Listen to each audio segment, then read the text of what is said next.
Good morning, Alex and friends. I'm Grace. Today is Wednesday, February 25th, 2026, and you're listening to Alex's News. The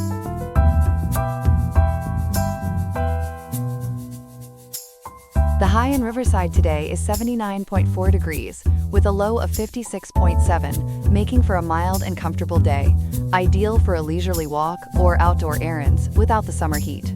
Coming up, we'll examine the Supreme Court's decision to protect the U.S. Postal Service from lawsuits involving deliberate mail delays and unpack Uber's campaign to limit legal fees for attorneys in all car accident cases across California. Plus, other key stories on national developments, tech trends, and more. All this and more coming up on Alex's News. Stay tuned.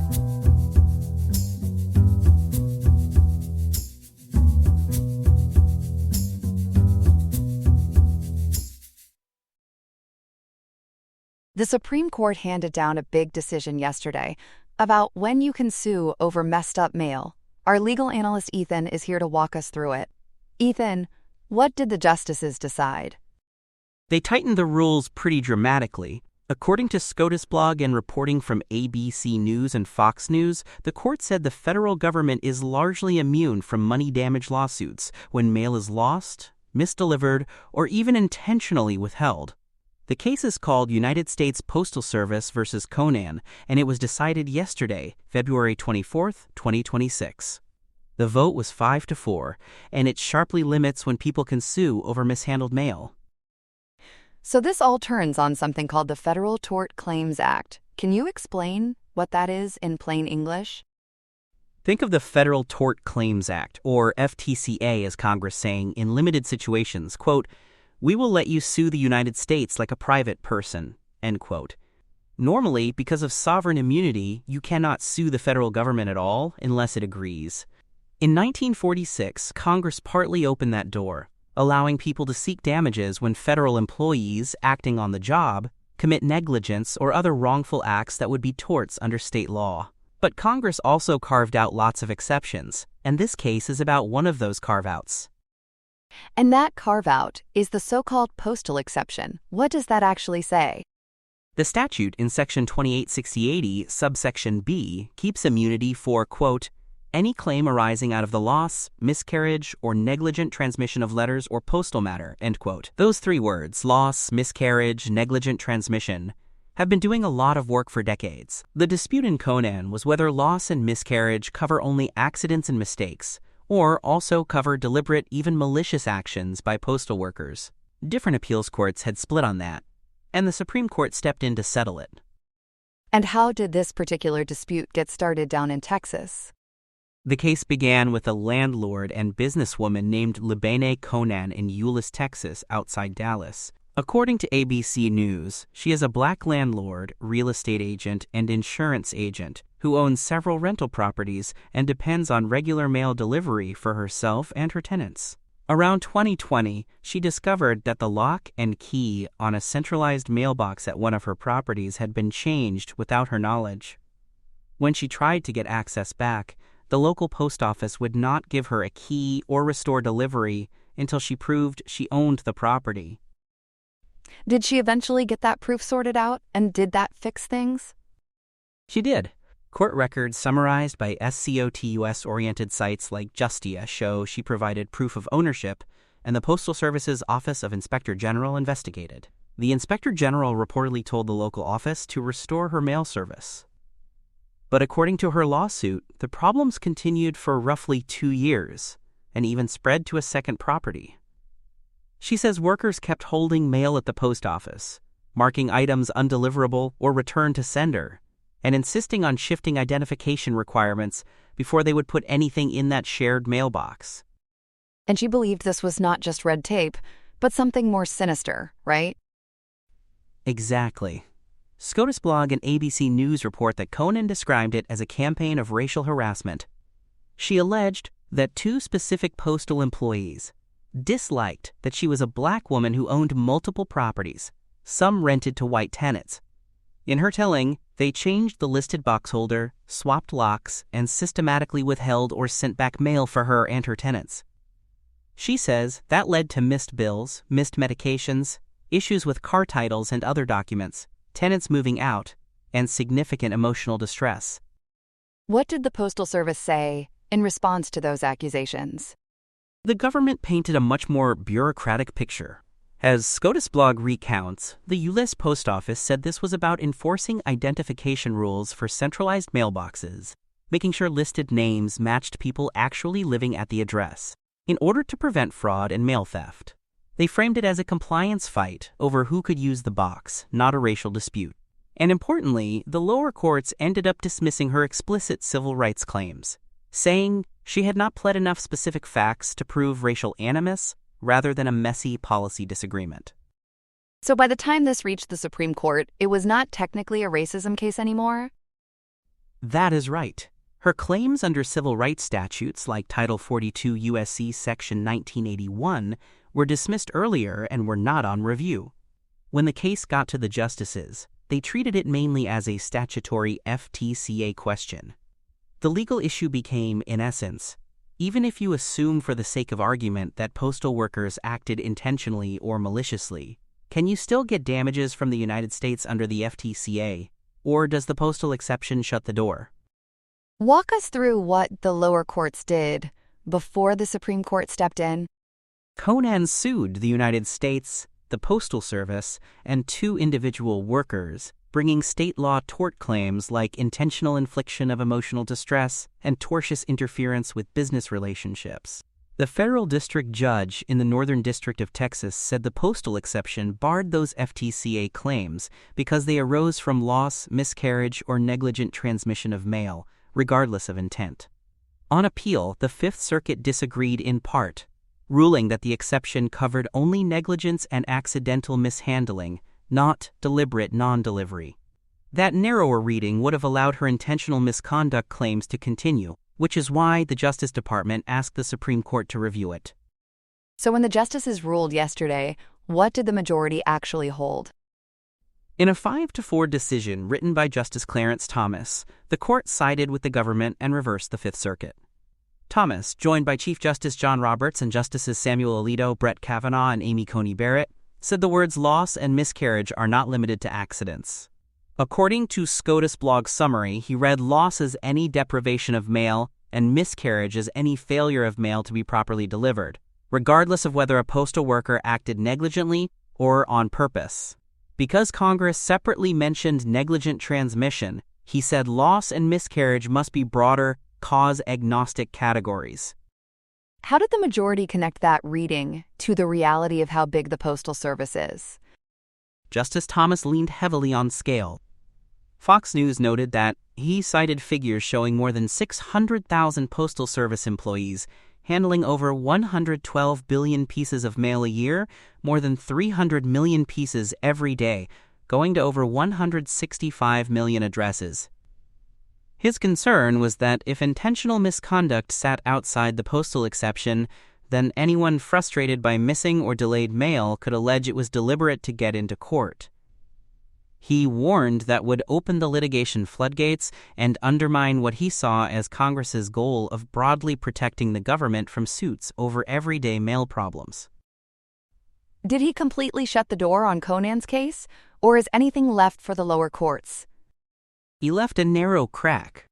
Thomas stressed that the court was not deciding whether every single one of Conan's claims is barred or which arguments she had preserved.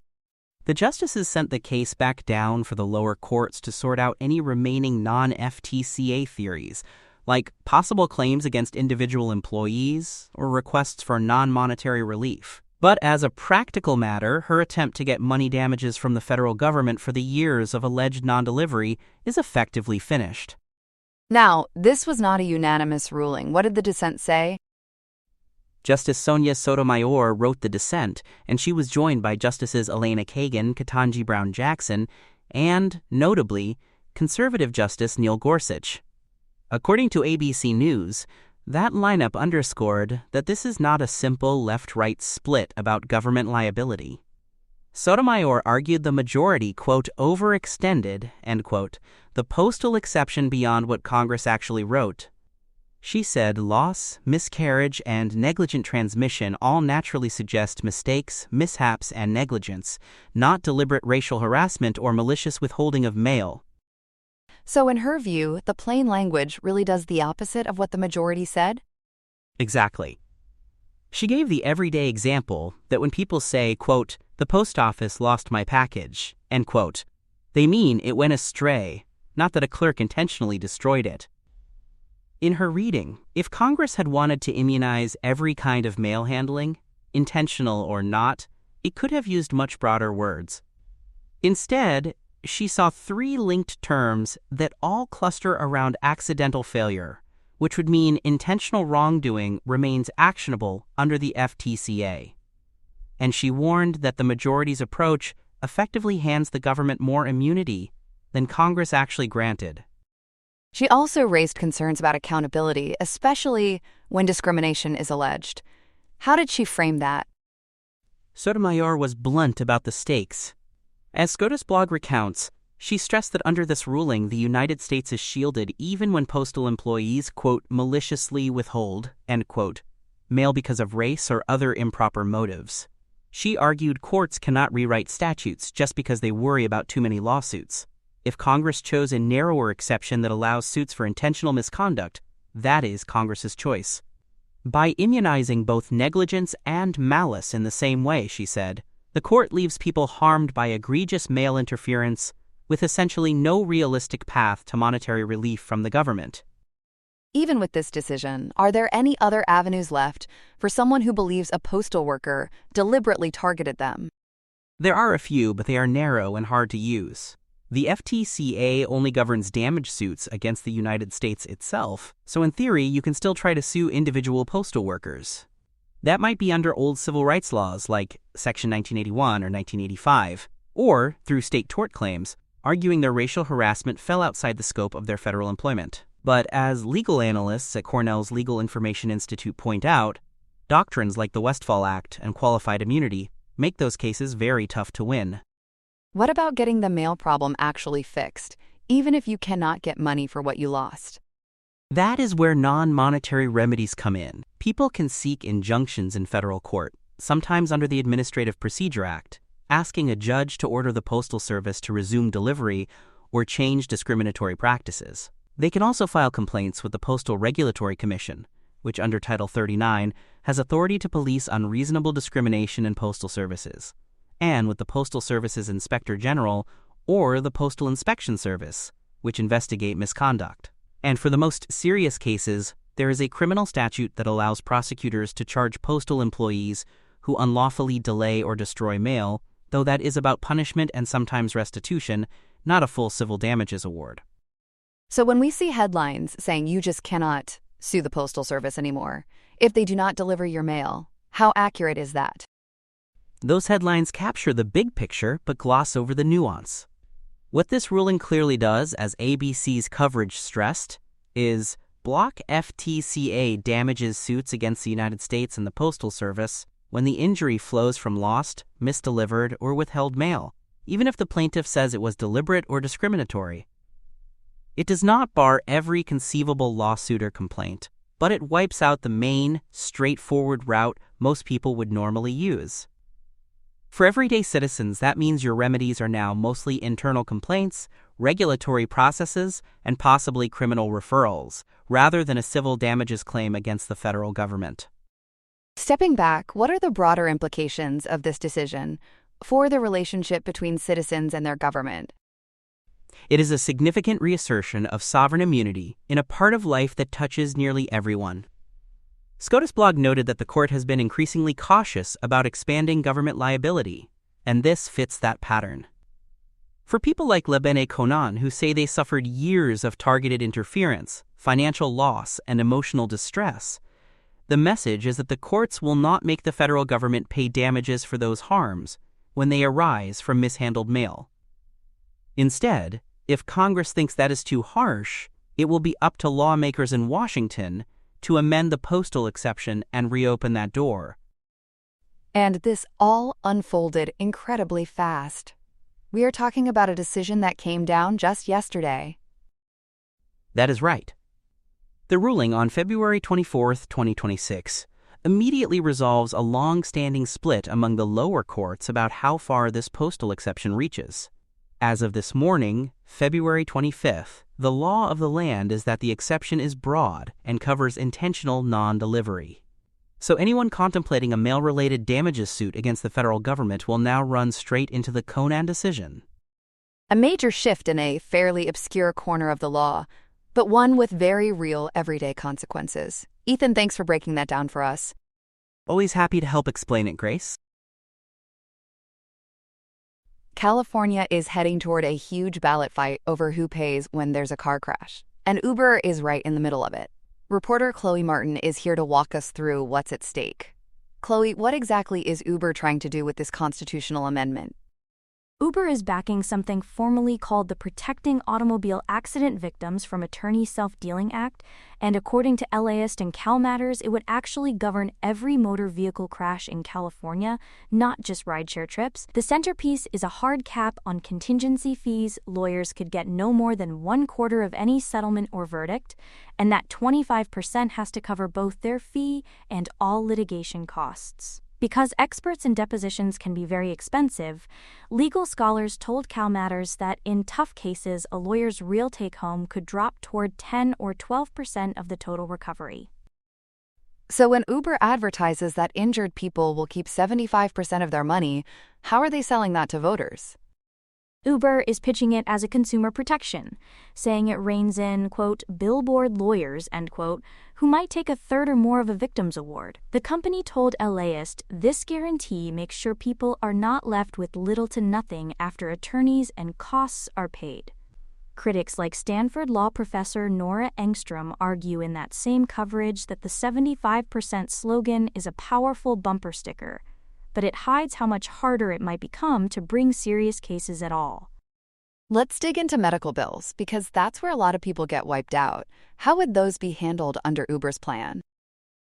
The measure would strictly limit what can be recovered for future medical care and for treatment provided on a lien, which is where doctors agree to wait for payment until after a lawsuit. According to summaries from the Legislative Analyst's Office and LAist, those categories would be capped at roughly 125% of Medicare rates, or 170% of Medi-Cal, depending on the situation, and certain claims would have to meet a higher, clear and convincing evidence standard. The text also says medical expenses are not deductible disbursements or costs when you calculate that 75% guaranteed to the client, and that's created a huge legal argument about who actually pays. Consumer watchdogs Jamie Court and the Consumer Attorneys of California read it to mean medical bills often could not come out of the client's protected share, so in many cases they might have to be squeezed into the lawyer's quarter instead. Uber obviously rejects that interpretation. How are they responding to that concern? Uber's spokesperson John Finley told CalMatters the intent is for clients or their insurers to keep paying medical bills much the way they do now, and that the 75% rule is just meant to stop lawyers and costs from eating everything. But Engstrom points out that if Uber truly wanted to exclude medical bills from the 75%, the drafters could have said that plainly, and they did not. She and other experts warn that kind of ambiguity tends to get litigated later, and courts do not always resolve it in favor of injured people. Beyond money, there's something in here about how lawyers and doctors can work together. What would change there? The amendment adds a self-dealing rule that would prohibit law firms from referring clients to medical providers where the firm or its principals have a financial stake. Uber told LAist it's targeting what it calls attorney-provider mills, arrangements it has sued over in California, New York, and Florida, claiming they inflate medical bills to pad settlements. Opponents don't defend kickbacks, but they argue this is being wrapped together with the fee cap and medical limits to sell a much larger rewrite of the system. Let's talk politics. Who's bankrolling Uber's side, and how far along is their campaign today? Campaign filings, summarized by LAist and Ballotpedia, show Uber has already put in about $32.5 million under friendly names like A More Affordable California. They're reportedly paying around $3 per signature to gather the roughly 874,000 valid signatures needed by early June for a constitutional amendment to qualify for the November 2026 ballot. By early this month, the Secretary of State said they'd already passed the 25% signature milestone, so the campaign is very real. And who's lined up against this? And why are they fighting it so hard? The main institutional opponent is the Consumer Attorneys of California, joined by more than 400 individual lawyers and firms, and they've pledged around $30 million themselves. Other attorneys have committed roughly $20 million more, and medical groups have chipped in several million, so the opposition war chest already tops $55 million, according to CalMatters. Their core argument is that a 25% all-in cap is a classic price control that makes many cases economically impossible to take, especially smaller claims, disputed liability crashes, and catastrophic injuries that require teams of experts.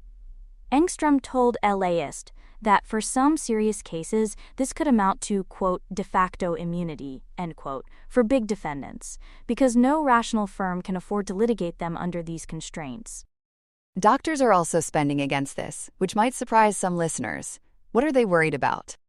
Physician groups have formed a committee called Providers for Patient Care, and LAist reports they had raised about $5 million by early this year, aiming for $10 million. Their biggest concern is that tying recoverable medical costs to 125% of Medicare or 170% of Medi-Cal makes lien-based care financially untenable for many specialists.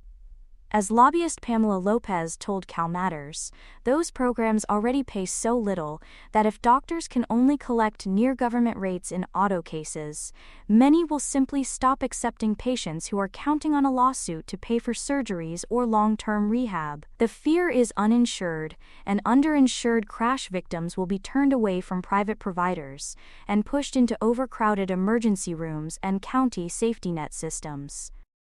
We've also heard warnings from legal scholars about locking these rules into the state constitution. What are they saying? Mary Beth Moylan, an initiative expert at McGeorge School of Law, told LAist the measure does something unusual by constitutionalizing very specific reimbursement formulas, like that 125% of Medicare figure, for a narrow slice of civil cases.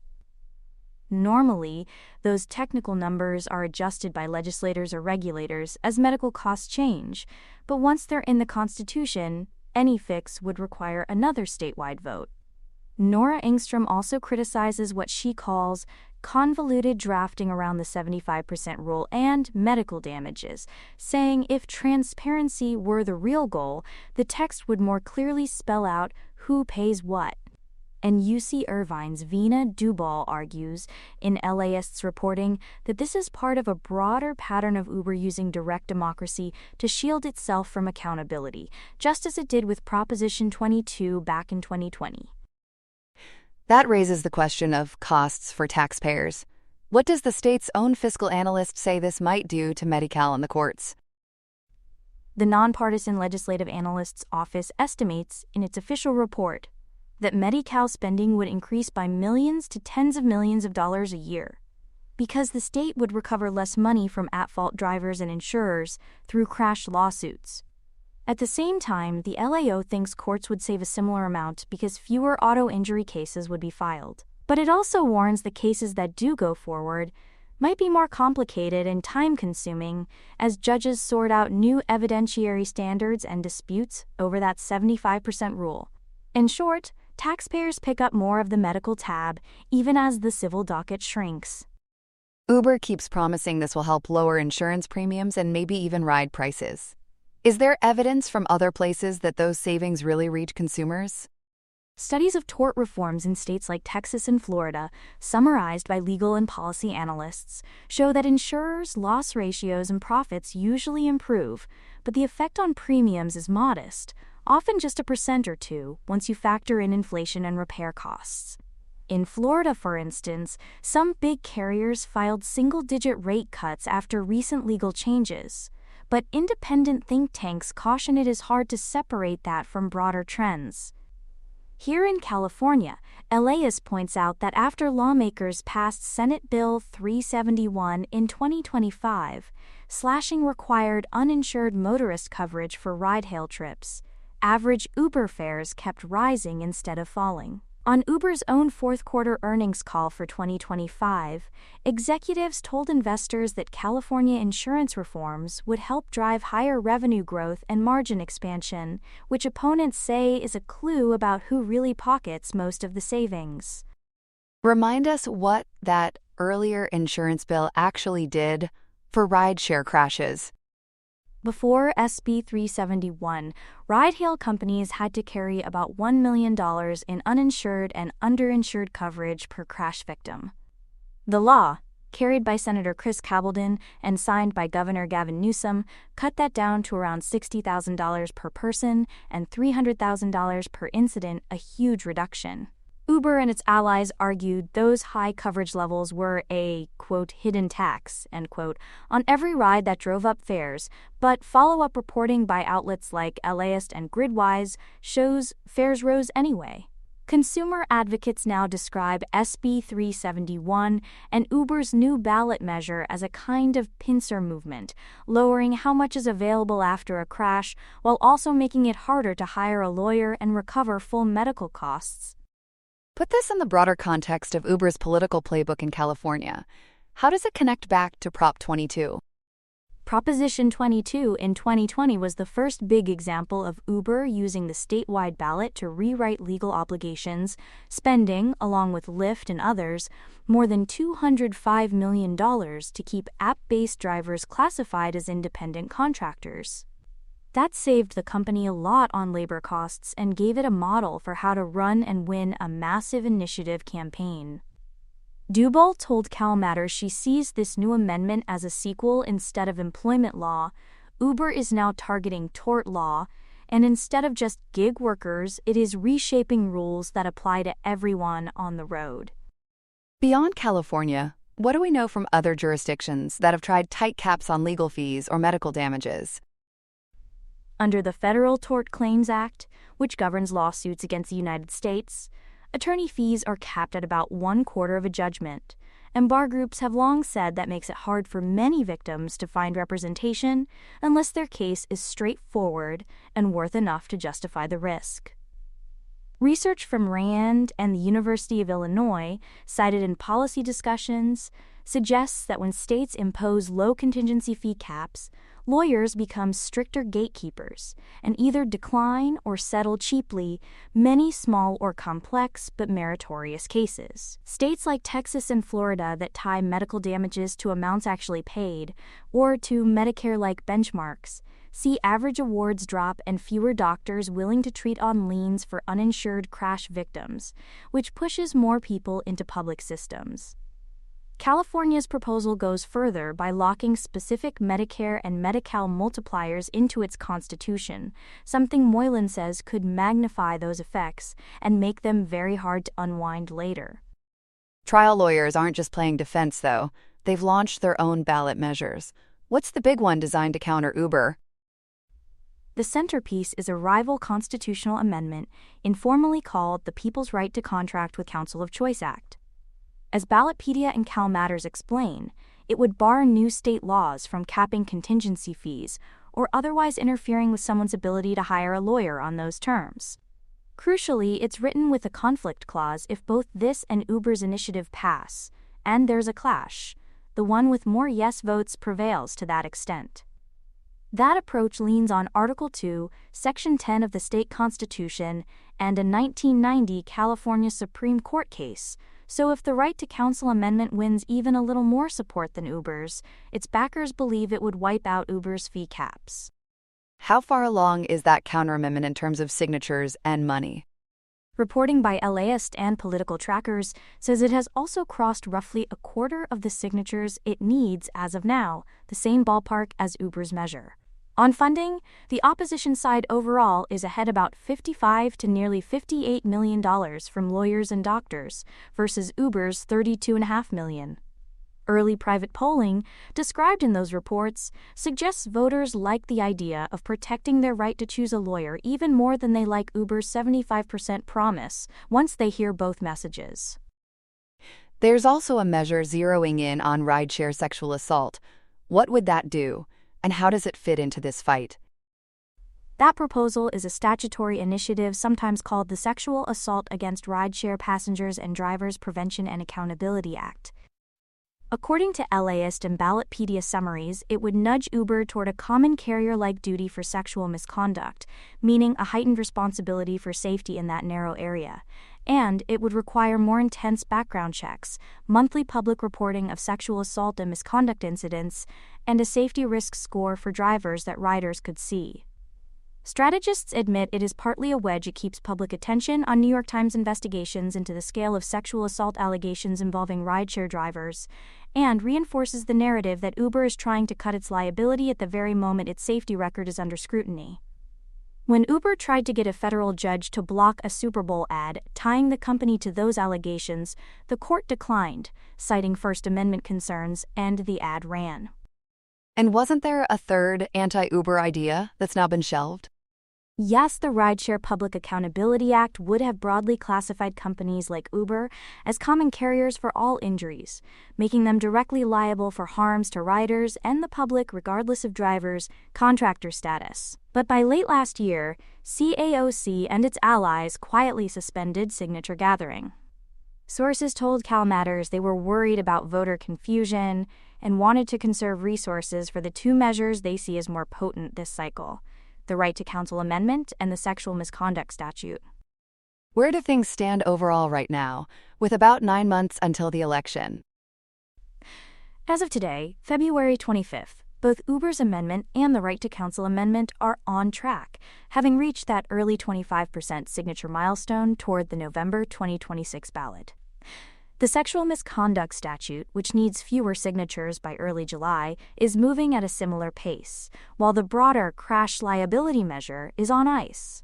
On the airwaves, Uber is hammering home its line that victims will keep 75% and that the amendment will make California more affordable, while opponents highlight crash survivors, doctors, and professors, warning about access to justice and care. Political analysts quoted by LAist say the most likely scenario is that both major constitutional measures qualify, and if both pass, the real fight may be over which one garners slightly more yes votes and therefore dictates which rules actually take effect.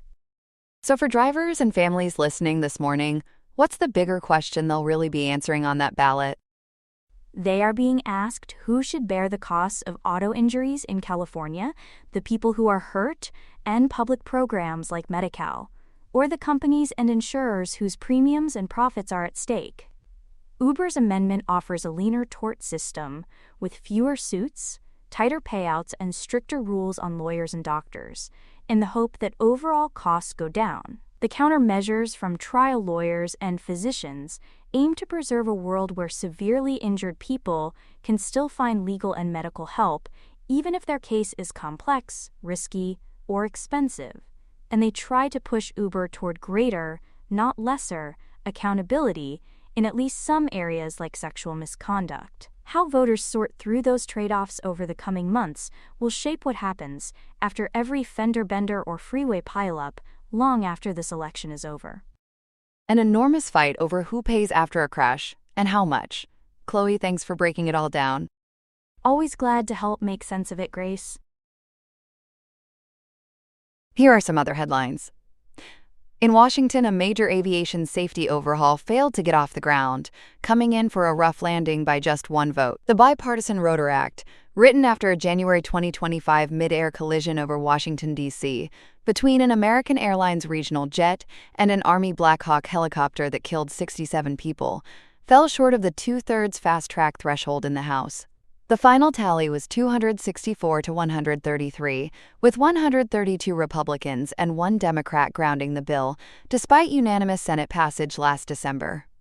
NTSB Chair Jennifer Homendy blasted the defeat as despicable, saying its ADSB-in requirement could have prevented the disaster. The Pentagon had just pulled its support, citing operational security risks and budget burdens of wiring up military aircraft, and House leaders are now pushing a Arrival Alert Act they say gives the FAA more flexibility.